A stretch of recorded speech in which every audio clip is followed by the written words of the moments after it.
this is the jar that I use, and I keep a jar of this with my label on it that I made for some project. And then I keep it on the kitchen counter, chocolate granola. And then I also keep the traditional granola, just the plain classic, on my kitchen counter. And my husband, hi, Aline. Hi, Elaine. Elaine, Dorothy. So the reason I keep this granola around all the time is because my husband loves the granola on top of his yogurt. So he has started just in the last few months using some plant-based granola, some plant-based yogurt, coconut yogurt with granola as a dessert. He used to not eat that. So I'm really happy that he's eating it now because he was he was kind of resistant about a lot of my plant-based food, truthfully, in the past, but he went through some health struggles, and now he's a lot more eager to adapt my way of eating because he sees that it's really healthy for me.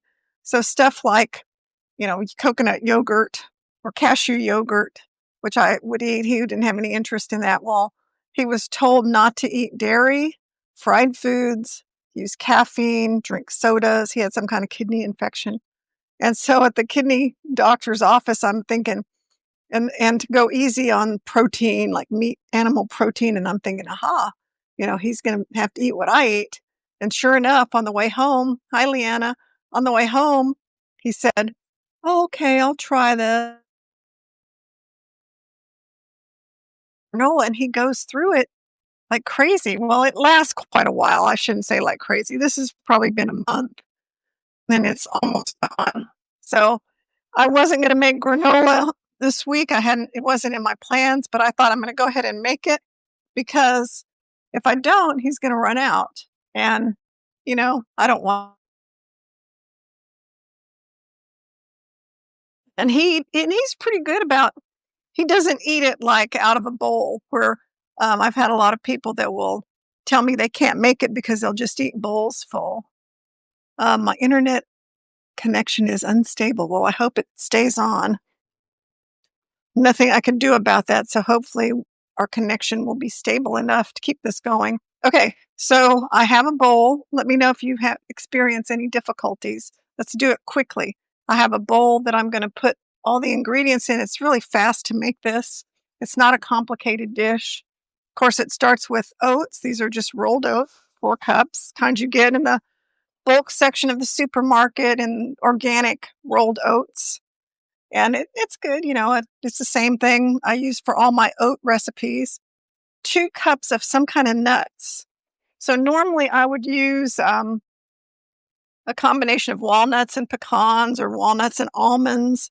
I need another measuring cup. But today I'm using the pecans because those of you who watch me all the time know that I have a lot of pecans from going to San Saba, the pecan capital of Texas. So I'm going to use 2 cups of these chopped pecans. And we bought some of these chopped pecans in the store. So that was pretty nice that we didn't have to shell these and chop them up, although we've shelled a bunch of others. So I've got the pecans in there, a little sea salt, about half a teaspoon. I hope you guys make this because it's really good. And at this time of year, this really makes a good gift.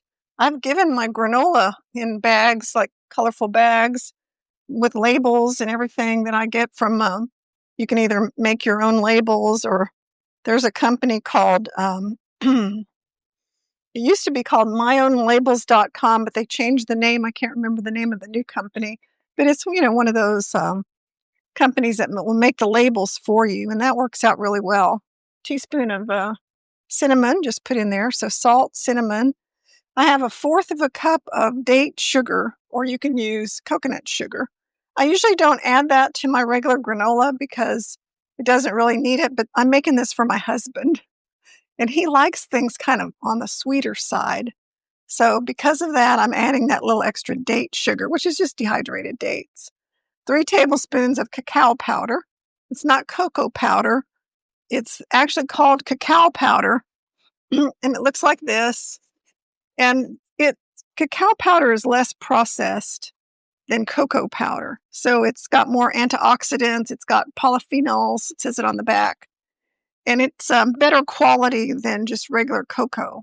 But you can use it the same. You just swap cocoa powder for cacao powder. Okay, it looks like Jen joined. Hi. Looks like we have about 7 people, not too many. I guess double chocolate granola didn't sound that appealing, but you'll be sorry if you didn't learn how to make this because it's really good. So I have all the dry ingredients, the rolled oats, 2 cups of pecans. I put 2 cups in there. A little bit of sea salt, cacao powder, that's double chocolate, that's the first chocolate, a little bit of cinnamon, and then we just set this aside, and then we're going to do the wet ingredients. The wet ingredients are simple enough. We have almond butter. Some people use peanut butter. I kind of think almond butter is more neutral than peanut butter. And you can use any kind. I get some in the bulk section at the gourmet grocery store that is good. It's expensive. So sometimes I get a brand from Central Market. That's the store that I go to. They have their own brand of almond butter, which is what I'm using now. And that's what I usually use. And I like it. It tastes really good. It's just my easy one to get. And if you look on the jars in the grocery stores, I'm using half a cup plus 2 tablespoons of maple syrup. No, just half a cup. The 2 tablespoons I took out because I added the date sugar. So yeah, can't remember what I was saying. Anybody have any questions about anything? Oh, almond butter. Be sure and look at the label because sometimes the almond butter will have added oil. It will have like palm oil. It's really common. So look at the brands before you decide what to buy and make sure it doesn't have added oil. And then some vanilla, just a teaspoon of vanilla. And that's it for the liquid ingredients. Just some kind of syrup. You can use date syrup or maple syrup. Maple syrup is my preference. I have cashew PB2 powder. Will that work? You need something that has liquid in it. Dorothy, I would say can you take the PB2 powder and add water to it and make it like a peanut butter? If you can, I would say, yeah, that will work. The nut butter adds a richness to it.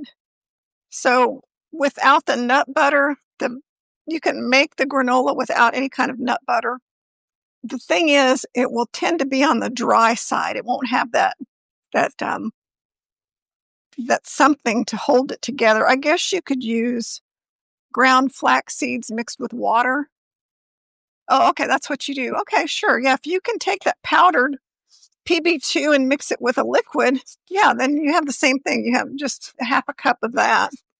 I'm sure that's fine. Yeah, the defatted peanut butter is probably a healthier pick than regular old nut butter, but that's what I have. Okay, so this is good. This is the liquid part, and then we're just going to combine it all together. So I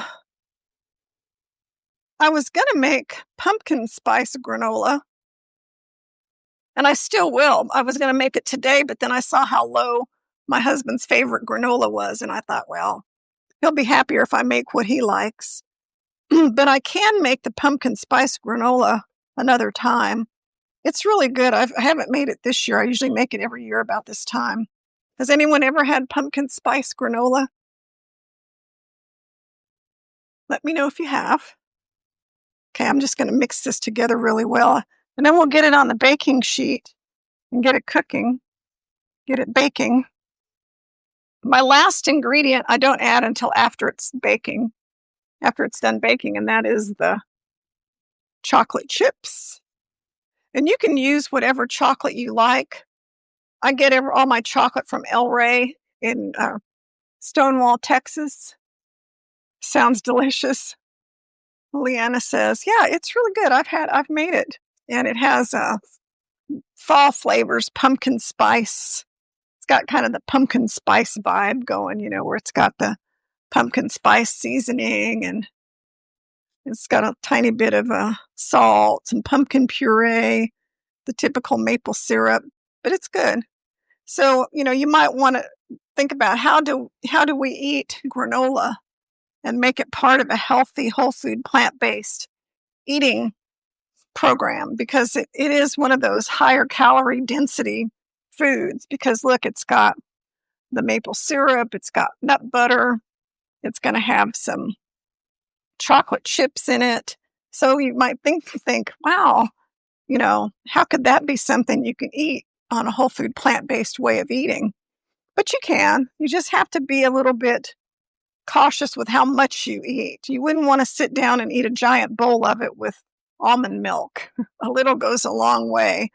So I tend to treat it like a topping and not as a whole cereal. Like I wouldn't sit down and eat a whole big bowl of chocolate granola as a meal just because it's just, to me, too rich and, too many nuts, whatever. So what I do is I sprinkle it on top of other things. Like I could have a bowl of oatmeal, half a cup of oatmeal, or maybe make it less than like a third of a cup of oatmeal, and then put a fourth of a cup of this on the top of that. And then I would have a combination of regular oatmeal and then my chocolate granola, which is a lot more calorie dense.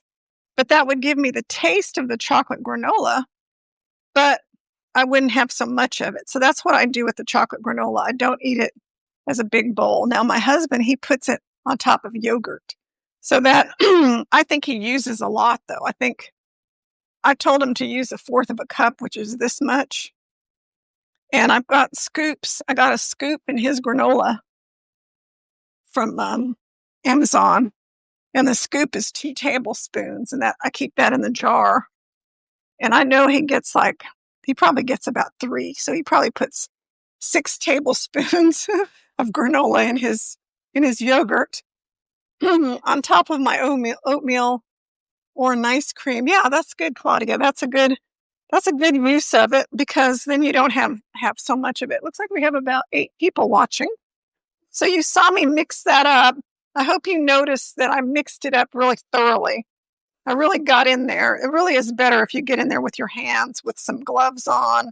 If you don't have gloves, use your hands and then wash your hands. But I didn't do that because, I don't want to take a bunch of time washing my hands. I've got my oven preheated to 300 degrees, and I'm going to stick that in there for 25 minutes at 300 degrees.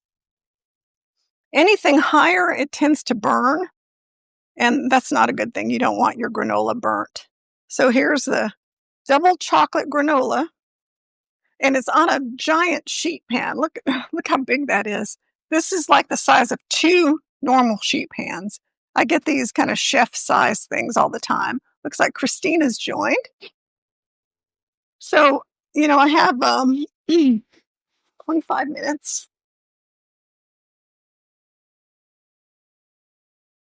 I have a lot of those different size sheet pans, and I use those big ones all the time because I can fit a lot more on there. I have to get off in a few minutes to take my husband to the doctor. I'll watch the replay. Okay, Claudia, good to have you on here. Okay, so we got the granola in the oven. Now we can talk about other things besides granola. But again, I always keep, as I said in the beginning, I always keep classic granola, and I have it labeled. And then it has nuts and dried fruit like raisins or cranberries. And then I keep a jar labeled chocolate granola, and I keep these on the counter. I got these containers at the Container Store, and they're really handy and they're airtight. So I've had both of these granola jars probably for a month sitting on the counter. And I asked my husband yesterday, I said, is that granola still good? He said, yeah, it's perfect. And then I tasted it this morning and it still tastes fine. So no big deal. And each batch, when I make the batch today, it will fill the jar with a little bit left over. So that's what I do every month or so. I just make, a new batch like this one. He hasn't been eating as much, so I can tell that he likes the chocolate one better. And then I just redo it every month and have another batch. And then like this month, instead of doing classic, I'll make the pumpkin spice one. When I do that one, I'll wait a few days and do that. So that's the granola. And then I wanted to share my bean shipment with you.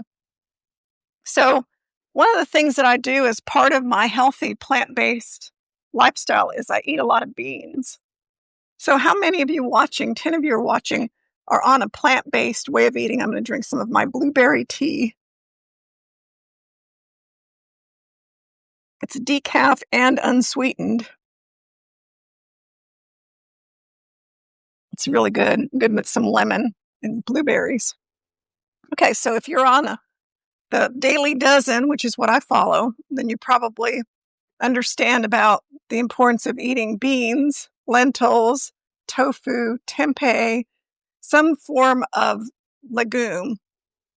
And the reason for that, edamame, the reason for that is because that's where we get a lot of our protein. We get protein from many other things, but the main source of protein for plant-based eaters, of course, is the bean, some form of bean. And so I belong to the Rancho Gordo Bean Club, and yesterday I got my bean shipment. It says, "Welcome home." I think this is pretty cute.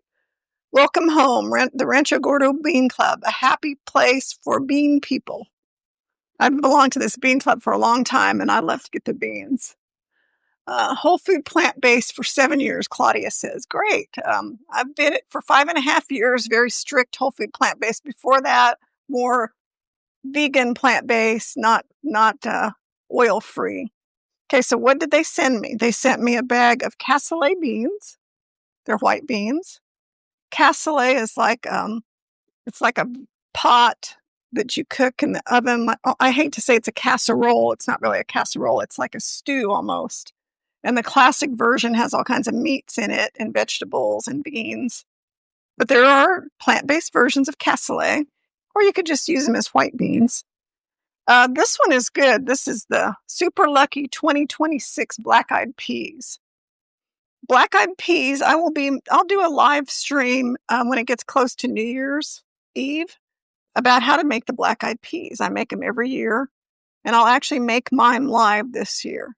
And I make a pot of black-eyed peas, some greens, and then I'll make cornbread, and that will be a meal. And then on the side, I might make some kind of tofu,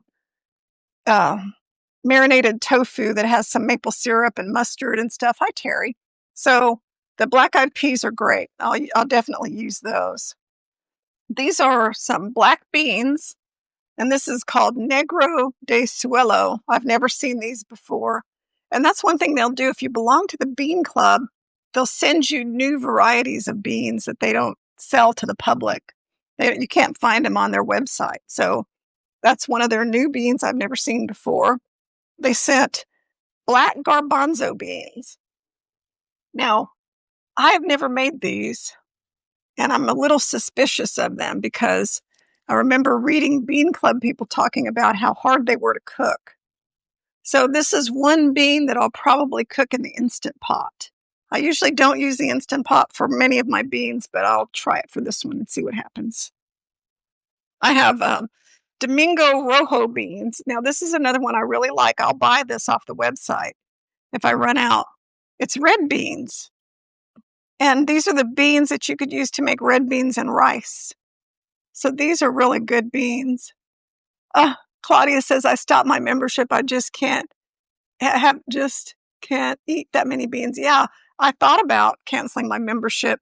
Almost did. But then I started thinking the cost of the beans is not that much, over time. And I thought, I'll start giving them as gifts and sharing them with other people. So now when I make them, I make them more often and give some to a couple of my friends after they're cooked.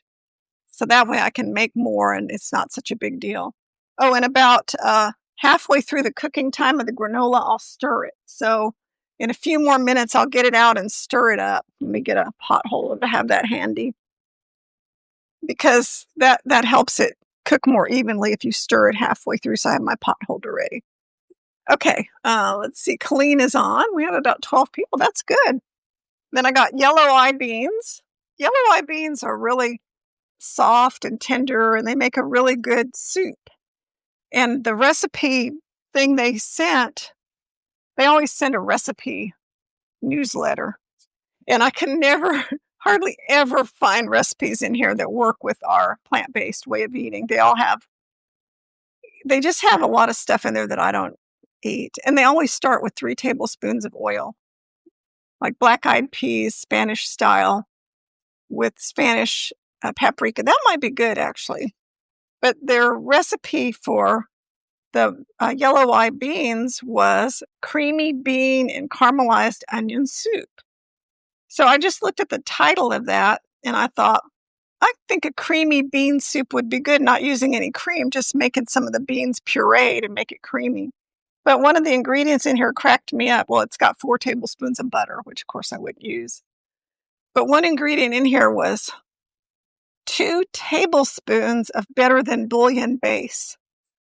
Better than bouillon base is so salty. That stuff has like 700 milligrams of sodium per teaspoon. So that is 4,200 milligrams of sodium in those 4 tablespoons of bouillon in this one pot of soup. And I looked at that and I said, oh my goodness, there's no way I would ever use that much. For a big pot of something like that, I would use 1 teaspoon, 700 milligrams. And that's being generous. A lot of times I use half a teaspoon. Last but not least is a crimson popping corn. And they have the best popcorn. When they sent the popcorn this time, because they said they wanted us to take it and make garlands for the Christmas tree for stringing popcorn. I'm not going to do that. That sounds like a lot of trouble. But their popcorn is good. Claudia says my Costco has the low sodium version.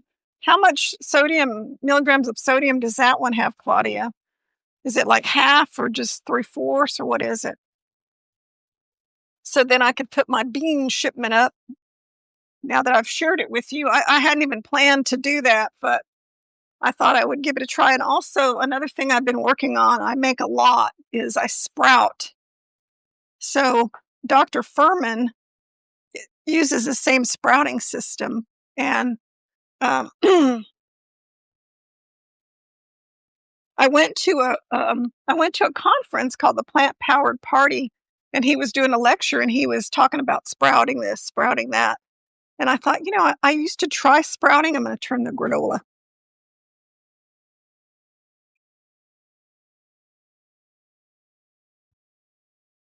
Got to make sure I grab it firmly. And you can kind of see it's not really doing anything yet. It's starting to crisp up a little bit, but not really. Because it's on 300, it's not really on high heat, so it's not going to get super crispy that fast. But it's I can tell it's cooking the way I want it to. I'm just kind of moving it around, especially from the edges, because the edges will get crispy first. So I move the edges to the middle and then move the middle to the outside. Okay, that's all I needed to do. You just want to make sure that you have it kind of in a single layer, because otherwise nothing's going to work if you have it all piled up in the middle of a baking sheet. Okay, we still have 14 minutes on that. So anyway, Dr. Furman was talking about how he has all these jars of sprouts going in his house because he has a lot of people eating plant-based there, not just him. Like here, my husband won't touch sprouts, truthfully. I don't know why, but he doesn't like them. So I get this sprout mix, and it's called salad mix. It has organic alfalfa seeds, broccoli seeds, lentils, mung beans, and radish seeds. And it gives a nice blend. It's not just all one type of thing, because broccoli sprouts to me they're kind of harsh, hard to eat for me because they tend to be kind of bitter. But the mixture, having them in a mixture, is nice. It doesn't seem as bitter to me when I take a mouthful. So this is my sprouting. I just started this today. And then what you do is every day, twice a day. So in the evening, you rinse it, and it has kind of a screen at the top. And so when you rinse it, you can pour all the water out easily, and you make sure you hold it for 30 seconds. But I did a video on how to sprout earlier in my Substack. So if you search my posts, like all you have to do is go to the beginning of the Substack page where my name is, and it'll have a list of all the posts. And if you look at them, and there's probably even a way you could search for the particular one about sprouting, you can see me do the sprouting. So I started some sprouts, and then let's see what day. Friday, I'm going to make a pot of Rancho Gordo black beans. I'm probably going to use midnight beans. Okay. 350 milligrams per teaspoon, and it's organic. I'm going to have to look for that. I have not seen that at my Costco, and I have looked. It's probably a real big jar too, but that's okay because I use that better than bouillon. I'm going to make a note of that because I kind of want to know about that. So now we have 13 people. That's good. So low sodium veggie. I go to Costco for a few things.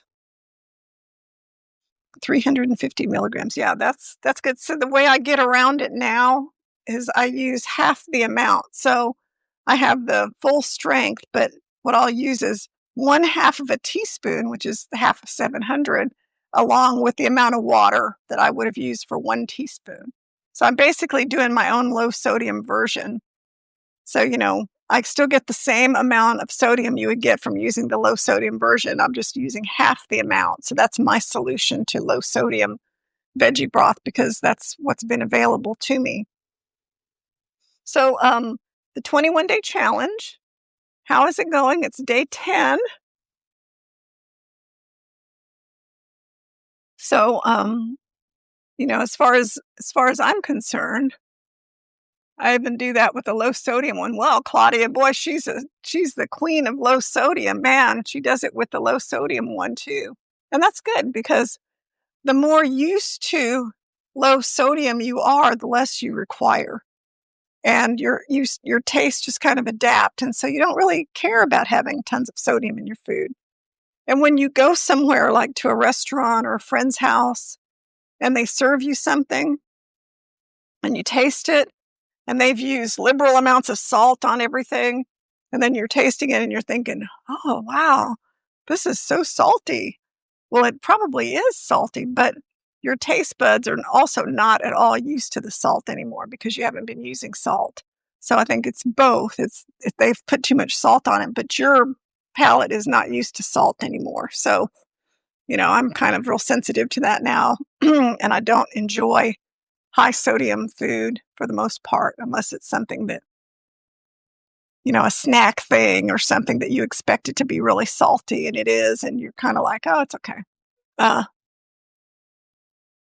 Terry says, my Costco sells a low sodium better than bouillon, but they are not the vegan plant-based version. Well, why not? Yeah, they have the chicken version. I think that's what I've seen, chicken or beef versions, but not plant-based. I don't know why I'm so thirsty, but that's good. I've been drinking more water. So the 21-day challenge, day 10, I've lost a couple pounds, which doesn't sound like much, but I lost the actual pounds, not water weight. So how do I know that? Because I could tell how my clothes are fitting better. I'm, don't feel that much of the little muffin top that I was feeling that tells me that I was gaining weight because I could feel it around my middle. And so that's kind of gone down a bit. And I'm adjusting to the food. I'm adjusting to discipline is the main thing. So, before I was kind of going around thinking, oh, I'll just have this time and no big deal. Have the veggie burger and side dish that has some vegan mayonnaise in it at the restaurant. And then tomorrow I'll eat lighter or I'll eat a light dinner. And I was doing that a little bit too much. And so that was not helping me. And I've quit doing that. I've been a lot better prepared. Like I went out for lunch yesterday and I knew I was meeting my daughter to go shopping. And I didn't know if we were going to eat or not, but I kind of suspected that she would want to go out and eat lunch. And I didn't know where we were going to go because it was kind of a thing where it was her plan. Oh, a new paid subscriber. Okay, that's a big deal.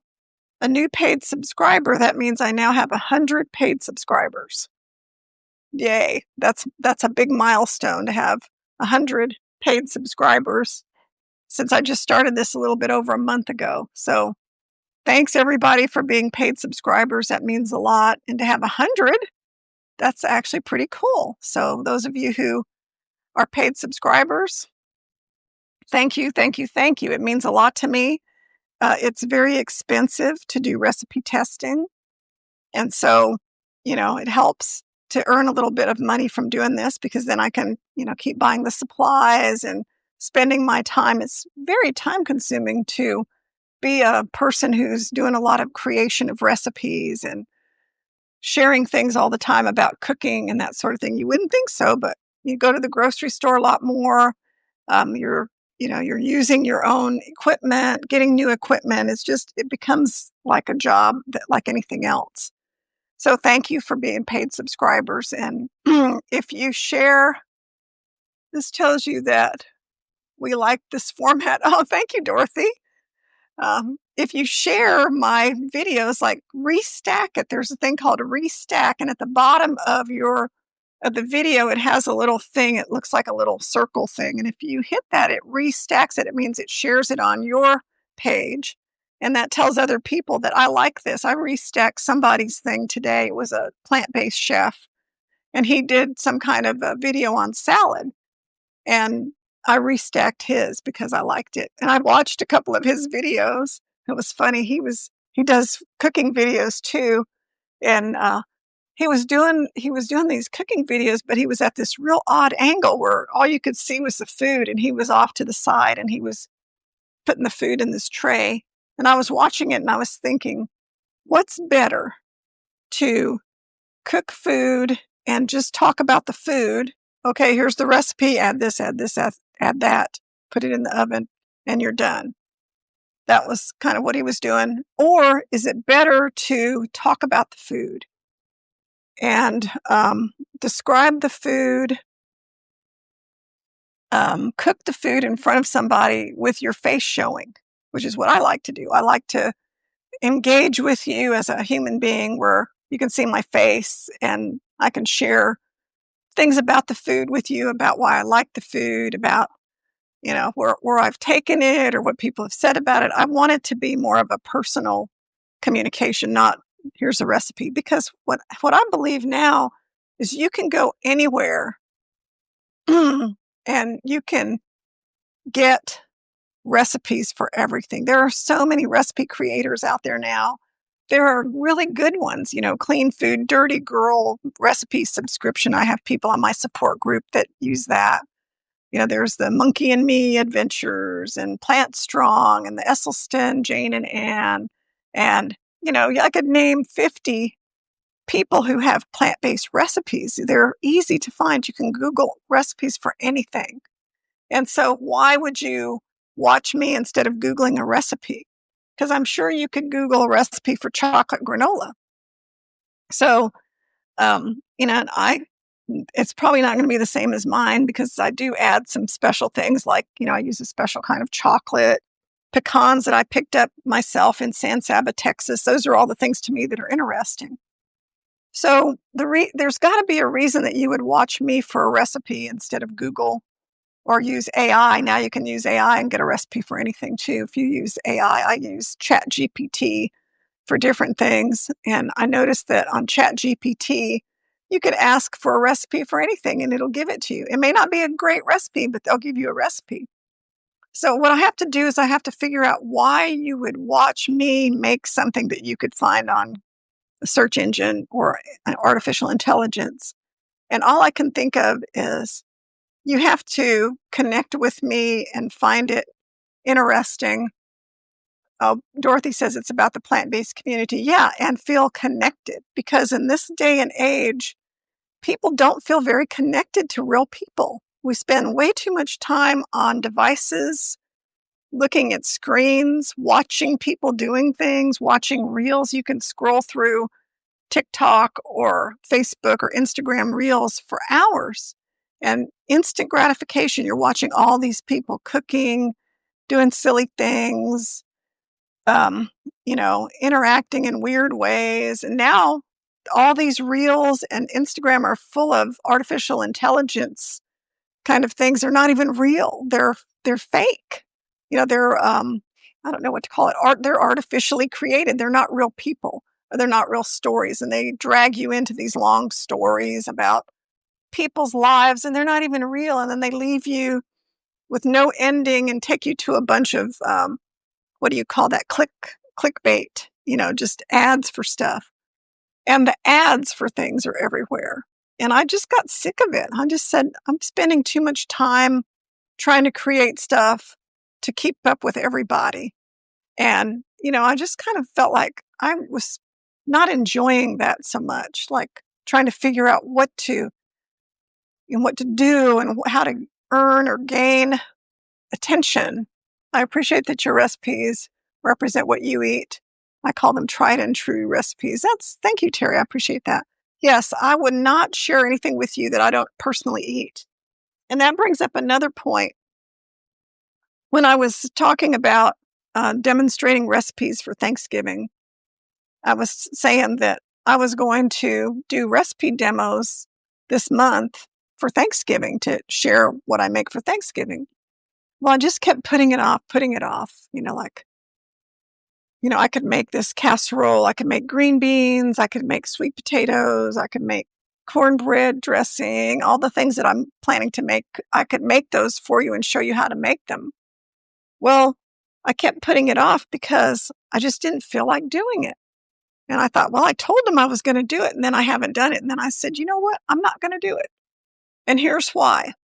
Because in the past, when I was doing all my YouTube channel and all these different social media platforms and reels about everything, what I was doing is I was making things like I would say, I'm going to make sweet potato casserole. And I would get all the stuff and make sweet potato casserole. But there was nobody to eat it.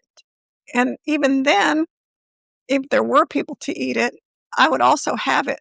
And I would already have made it. And then I would taste it.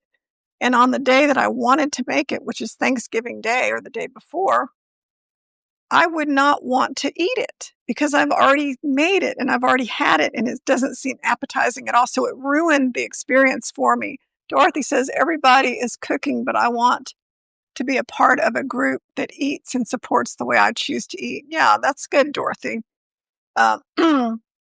There's more to it. And that's what I was trying to come up with, a way to create a community where people know one another and support one another as in a more personal way. Like, I recognize your names because you come on my live streams all the time. If you send me an email, I'll answer you. I think I answered Dorothy's about how to buy some ebooks. I was willing to, if she couldn't figure out how to buy them through my website, I was willing to send them to her and let her pay me some other way, like through some other payment form or a check or whatever. I didn't care because it's not about, oh, I'm just a machine trying to churn out content and you just pay me.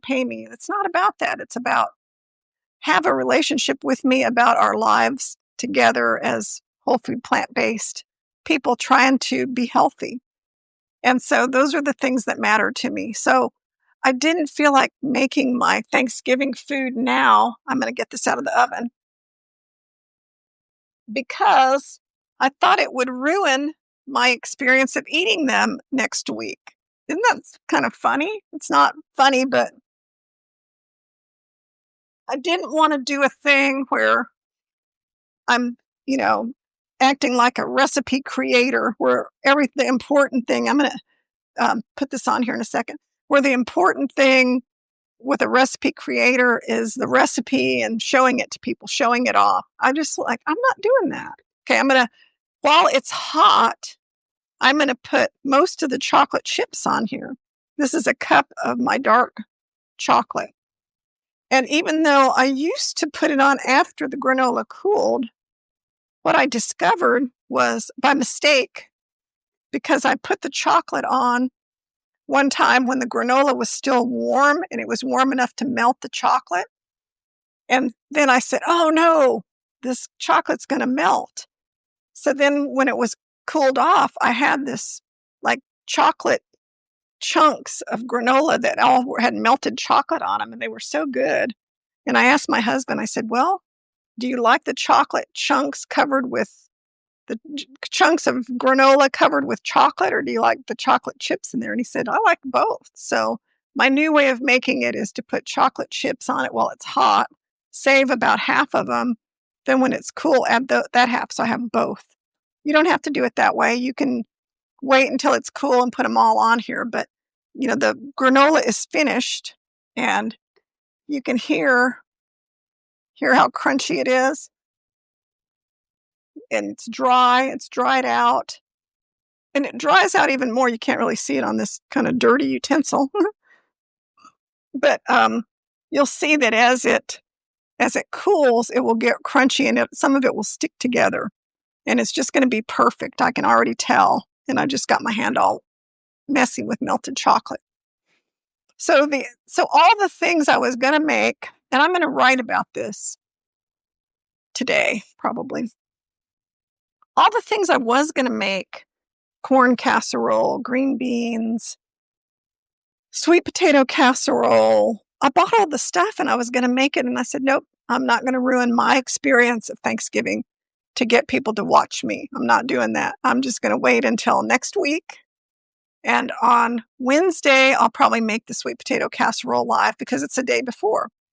On Monday, I might make something, but that's leaving a little too early. So I might make something on Monday. I might make something on Tuesday. I might throw in an extra live stream where I can make something to share it with you because I'm making it anyway. And that was the whole intent of my type of live stream videos with my small group of people on Substack.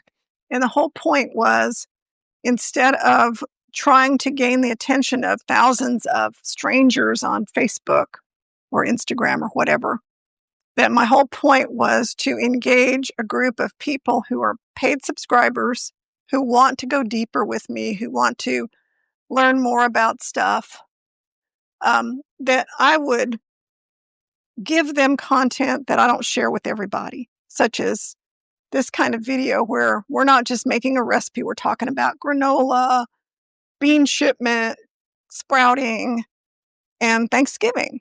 And that's different. That's a whole different thing. Now, if you don't want to spend the time to watch it, you don't have time to watch people talking about all this stuff, that's fine, because not everybody wants to spend the time listening to someone talk about stuff. However, I remember the days when I used to watch people's YouTube channels where they did stuff like shared what they were cooking for the day, and they were in their kitchen and they were making stuff. I used to watch a woman called, what was her name? Butterfly. And she was following Chef AJ's program, Butterfly Effect. She was following Chef AJ's program, and she would make her food to take to work every day. And she would take all these assorted things and put them in a thing in the microwave. And she had an Instant Pot, and she would gather all her stuff together, and she would just come on it live. Nothing planned, nothing curated, nothing staged. And she would say, I'm packing all my food to take with me to work. And she would go through all the stuff she was making. And even though I didn't eat exactly like her, I loved watching her because I liked her. She had a friendly face. And, I could tell she was really very committed to her plant-based way of eating. And she was eating things that were important to her, that she needed to eat. I just saw a squirrel run by. You can see my outside here, as I have this big window, and I can see critters walking by, and sometimes road runners and birds and different things. So if you see me looking to the side, it's because there's some kind of animal or a bird. Might be a great big bird on my bird feeder right out here. So I watched Butterfly Effect, Heather, and I liked her. She quit making videos, but I liked her. Colleen says, has anyone used slow cooker for stuffing? Colleen, I don't use a slow cooker at all for anything nowadays other than keep something warm, maybe as a food warmer. For my stuffing, when I make it, I just, put it in a casserole dish and then cover it up. And if you're taking it somewhere, you can reheat it right before you eat it for maybe 20 minutes. But, keep it on a food warmer. Nowadays, you can buy like a electric food warmer and set things out of the oven on that. Now, if you're taking it somewhere, you can carry it in an insulated travel container. But yeah, slow cooker, the plant-based type of stuff in a slow cooker, it's either going to get kind of wet or it's going to get dry. So, because remember, we don't have butter and oil and the things that keep things moist and good tasting for a long time. So the way we can keep plant-based stuff around is different than the old way of keeping the classic stuffing that had 2 sticks of butter in it. I used to make it the old-fashioned way, so I know. Okay, so a granola chocolate, let's look at it. Has it melted? Yep, it's melted. And if you looked at it closely, you could see that the chocolate is now kind of in there and it's coating it, which I think is kind of cool. So you can see the melted chocolate on the granola. And that's it. I'm going to let it cool, and then I guarantee you what will happen is my husband will see it sitting on the other stove in the kitchen. And yes, I see, Colleen says. And he'll come by and he'll start, getting little nibbles of it. He won't be able to wait. But that's okay. He can do that. And I'll put the rest of the chocolate in later. So my plan is to only cook things in front of you that I'm going to eat that day, and not make a bunch of fake cooking videos. Not fake, but, unnecessary things that I don't plan to eat that day. And also storage. Like I was thinking, okay, well, I can make the sweet potato casserole today, and then I could put it in the freezer and reheat it next week. And I started thinking, I don't have room in my freezer for a big casserole dish. Then I started thinking, it's not going to taste that good. It's going to be warmed over. No, I don't want to do that. So I thought, I'm not eating warmed over food for my Thanksgiving dinner. I'm going to eat things that are freshly made the day before, the day of, and slightly reheated, but not frozen. So there you go. I changed my plans to do a bunch of demos about Thanksgiving food.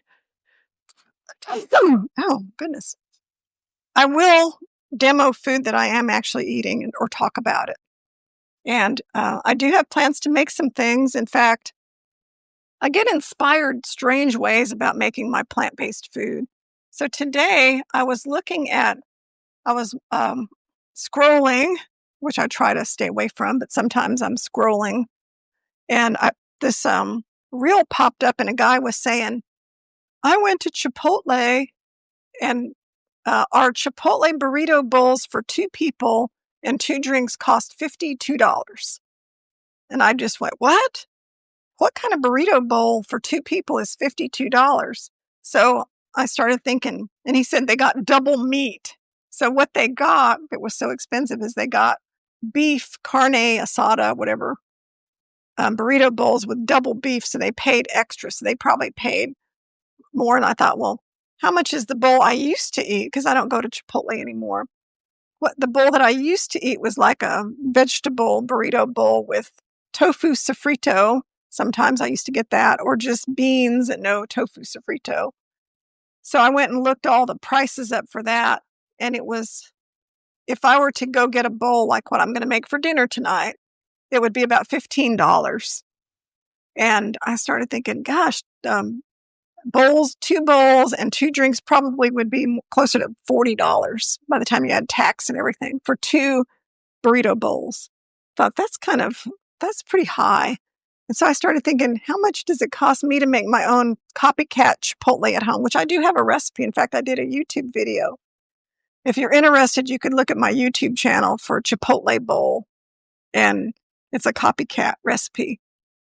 Well, I have all those recipes, where I can get to them easily. And I thought, I'm going to make that for dinner, because if you've been watching me, you know that Monday I made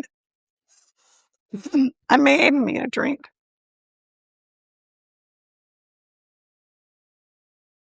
I've been outside walking this morning, and sometimes walking outdoors in the morning, I get kind of, reaction to whatever is out in the air. But, I make this Chipotle at home burrito bowl, and I made it before, and the recipe's on my YouTube channel. So I'm probably not going to put it on here right now. And it's not hard to make, and it's not expensive. It uses a little lettuce, some brown rice, some beans. I have Monday, I made the Frito chili, walnut chili for Frito pie. Well, I still have that in my fridge right here. So I'm going to take lettuce, brown rice, a scoop of my walnut chili. I'm going to make a little bit of guacamole with some avocados. I have salsa, chopped up tomatoes, a little bit of corn. I've got the corn chips that I made the other day for my Frito pie. So I can make a few more corn chips. And there you go. I have this beautiful beans for the protein, all the vegetables, salsa, everything in this burrito bowl. And how much is that going to cost me? Well, I don't have to buy anything because I have all the ingredients here. So I don't have to go to the store. I did go by the grocery store this morning after my walk and bought some avocados and salsa because I was out. So I bought those two things that cost $6. And that was it. I have everything else. So I'll make my Chipotle at home, spending about $4 instead of spending $40. So that's one thing I like to do is I like to make things at home. So you can see the granola because that's what this video is supposed to be about. I like to make things at home so I don't have to buy them at restaurants. Restaurants can be so pricey nowadays. My favorite plant-based vegan restaurant to get, the vegan burger, like the cashew quinoa burger that I make here at home, and a side dish with tax and everything else, that meal can come to $50 for two people. And it's just for a plant-based burger and a side dish and a drink. So that's kind of expensive. Those things add up. It's not worth it. Maybe once a month, but that's about it. So there you have it. This is the chocolate granola. It's still kind of hot. I'm not sure what I'm going to do on Saturday. That's the next live stream at 11 o'clock, but I will post it. I'm trying to think what I might do. I'm just not sure. I might roast some curry squash because I have one and I need to cook it. So I might make some roasted curry squash, Kuri. And we'll see. We'll see if I feel like doing that. But I did successfully make my granola to fill my jar. And I'm interested in your ideas for Thanksgiving. If you have any questions, I started a chat on Substack for the paid subscribers. So you can see the chat stream or whatever you call it on my page, and you can respond to it. I asked a question this morning about what are your plans for Thanksgiving? And some people have already made comments. So you can comment in there and I'll answer you. And that's about it. I have a busy day, a lot to do around here, and just the typical thing. I got to go to the grocery store and just keep myself supplied with things. So I will see you all on Saturday. And as always, message me, send a comment, and let me know what you would like to see me make in a live video. And I'll do my best to get it on my schedule. So bye, everybody. Thanks for watching me. I really do appreciate you all. Bye.